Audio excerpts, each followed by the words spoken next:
పొందుపరిచిన రోడ్డు నియమ నిబంధనలను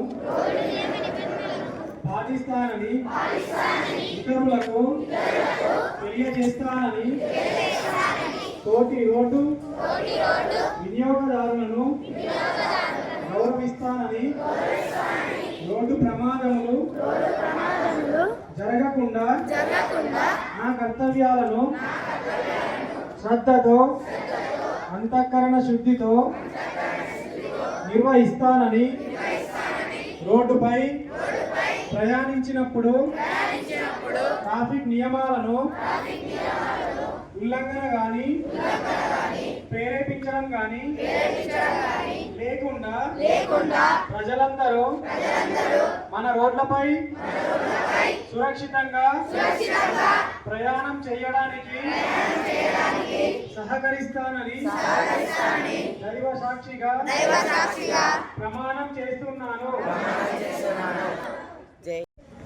ముగ్గురికి మాత్రమే వెనకాల కూర్చోవాలి ముగ్గురు. అదే చిల్డ్రన్స్ అంటే పిల్లలు ఎంత 6 మంది మ్యాక్సిమం 6 లోపే ఉండాలి. 6 కంటే ఎక్కువ ఉంటే ఏమవుతుంది? చట్టితో నేరం, కేసు అవుతుంది, వాళ్ళ మీద అవుతుంది, మీకు కూడా ప్రాబ్లమే. ఎక్కువ ఓవర్లోడ్తో పోతే ఏమైతే ఏమైనా యాక్సిడెంట్ అయినప్పుడు కంట్రోల్ కూడా డ్రైవర్ ఎక్కువ మంది ఉంటాయి. డ్రైవర్ నేను కూడా కొన్ని విషయాలు చెప్తాను. ఎంతమంది మీరు స్కూల్కు ఆటోలో వస్తున్నారు? ఆటోలో ఎంతమంది వస్తున్నారు? ఆటోలో మీ ఎంతమంది ప్రయాణిస్తున్నారు? ఆటోలో మీరు ఎక్కడ చెప్పాలి చెప్పండి. మీ ఆటోలో ఎంతమంది వస్తున్నారు? చెప్పు. లేదు, తప్పు నేను చూసిన ఛాన్స్ అబద్ధం చెప్తున్నా. నెక్స్ట్ చెప్పండి. Very good. ఇంకా చెప్పండి. మీ ఆటోలో ఎంతమంది చెప్పండి. 9.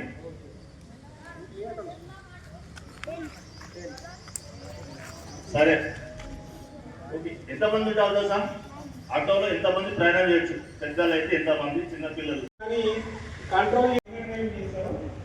ఆ బైక్ 1 ఇయర్ ఆర్సీ అంటే రిజిస్ట్రేషన్ సర్టిఫికేట్, అది 1 ఇయర్ పాటు రద్దు చేస్తారు. అంటే రద్దు అంటే దాని అర్థం ఏంటి అంటే ఆ 1 ఇయర్ బైక్ని బయటకు తీయాలని అంటారు.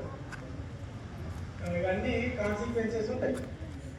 ఓకే, కాబట్టి మీరు ఎట్టి పరిస్థితుల్లో మీ తల్లిదండ్రులు ఏదైనా చిన్న వర్క్ చెప్పినా, షాప్ కొమ్మన్నా, లేకపోతే బస్ స్టాండ్ కాడ ఎవరైనా డ్రాప్ చేయమన్నా, ఇంకేదైనా చెప్పినా కూడా, మీ తల్లిదండ్రులు చెప్పినా, మీ చుట్టాలు చెప్పినా, మీ ఫ్రెండ్స్ చెప్పినా, ఎవరు చెప్పినా కూడా మీరు 2 వీలర్ తీసుకొని రోడ్డు మీదకి రావద్దు. అసలు 2 వీలర్ మీద ఎక్కొద్దు.